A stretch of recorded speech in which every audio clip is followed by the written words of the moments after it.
Hello everyone, welcome back to my YouTube channel. आज हम करेंगे क्लास 10th के मैथ का ट्रायंगल चैप्टर के एक्सरसाइज 6.2 का क्वेश्चन नंबर 10। क्वेश्चन नंबर 10 मैंने ऑलरेडी नोट कर रखा है। क्वेश्चन में कह रहा है the diagonal of the quadrilateral A B C D intersect each other at the point O such that AO upon BO equal CO upon DO so that ABCD is a trapezium. Question में बता रखा है कि यहाँ पे diagonal है quadrilateral ABCD के, वो जो कि इंटरसेक्ट कर रहा है पॉइंट ओ पे। आपको गिवन क्या है? आपको गिवन है AO अपॉन में BO इक्वल है CO अपॉन में DO। आपको बताना है क्या ABCD एक ट्रेपेजम होगा। सबसे पहले जो गिवन है वो नोट डाउन कीजिए। गिवन है आपको ABCD एक क्वाड्रिलेटर है, AC और BD इंटरसेक्ट कर रहे हैं O पे, और AO अपॉन में BO इक्वल में CO अपॉन में DO, ये आपको गिवन है। इसके बाद प्रूफ करना है आपको कि ABCD एक ट्रेपेजम है। कंस्ट्रक्शन यहाँ पे आपको करनी होगी। यहाँ पे EF आपको एक लाइन ड्रॉ करनी होगी जो कि पैरेलल होगी AB के भी और CD के भी, पासिंग थ्रू पॉइंट O। तो यहाँ पे एक कंस्ट्रक्शन आपको करनी होगी। EF एक लाइन ड्रॉ करनी है जो कि पैरेलल होगी AB के। अब हम करेंगे प्रूफ। प्रूफ में सबसे पहले हमें गिवन क्या है? AO अपॉन BO इक्वल में CO अपॉन DO। इसको हम किस तरीके से लिख सकते हैं? इसको हम लिख सकते हैं AO अपॉन OC इक्वल में BO अपॉन OD, ये हम लिख सकते हैं। अब इसको आप फर्स्ट इक्वेशन नाम दीजिएगा। इसके बाद आप मानिएगा ट्रायंगल ए बी डी।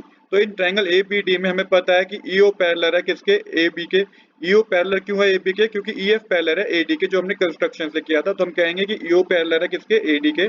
अब यहाँ पे जब आपने बता दिया कि ईओ पैरेलल है ए डी के, इसका मतलब है line drawn parallel to one side of a triangle intersect the other two side at different point and then it divide the other two side in the same ratio. अब क्या होगा जब हमने बता दिया कि ईओ पैरेलल है ए B के, तो यहाँ पर इसका मतलब है कि ये इक्वल रेशियो में डिवाइड कर रही होगी, मतलब कि AE अपॉन में ED इक्वल होगा BO अपॉन में OD के। अब फर्स्ट इक्वेशन जो आपने मानी थी ना, इसको यूज करेंगे हम, क्योंकि BO और DO तो हमारी फर्स्ट इक्वेशन में भी है। तो यहाँ पे आपको जो लिखना होगा वो लिखना होगा AE अपॉन में DE इक्वल है AO अपॉन CO के, फ्रॉम फर्स्ट इक्वेशन से हमने किया है। क्योंकि BO और DO तो दोनों में ही है, तो हमारे पास रिमेनिंग क्या बचा? AO अपॉन CO और AE अपॉन में DE, ये हमारे पास रिमेनिंग बचा। इसके बाद आप इन ट्रायंगल ADC में मेंशन करेंगे, ट्रायंगल ADC, इसमें मेंशन करेंगे line EO divide the triangle in the same ratio. जो EO लाइन है ना, वो एक ट्रायंगल को सेम रेशो में डिवाइड कर रही है। जब एक EO लाइन ट्रायंगल को सेम रेशो में डिवाइड कर रही है तो हम बोलेंगे कि EO पैरेलल है DC के। EO पैरेलल किसके है? DC के भी पैरेलल है। इससे पहले हमें ये पता था कि EO पैरेलल है AB के, बट जब हमने देखा कि EO जो है लाइन वो डिवाइड कर रही है एक ट्रायंगल को सेम रेशो में, तो EO पैरेलल होगी DC के भी। यहाँ पे आप मेंशन करेंगे if a line divide any two side of a triangle in the same ratio then the line is parallel to the third side. तो सेम रेशो में डिवाइड कर रही है, तो ये लाइन जो पैरेलल होगी ना, वो थर्ड साइड के भी पैरेलल होगी। आगे आपको मेंशन करना है, आपको आगे हमें पता चल गया कि EO पैरेलल है DC के। इसका मतलब है EO पैरेलल AB के भी होगा और EO पैरेलल DC के भी होगा। तो हम लिख सकते हैं EO parallel AB parallel DC। तो यहाँ पे AB पैरेलल DC भी होगा।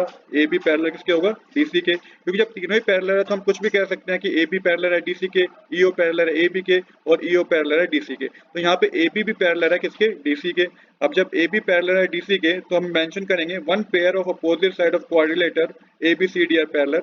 एक पेयर अपोजिट साइड जो पैरेलल है क्वाड्रिलेटर के, एक अपोजिट साइड पैरेलल है, तो इसका मतलब ABCD क्या है? एक ट्रेपेजियम है।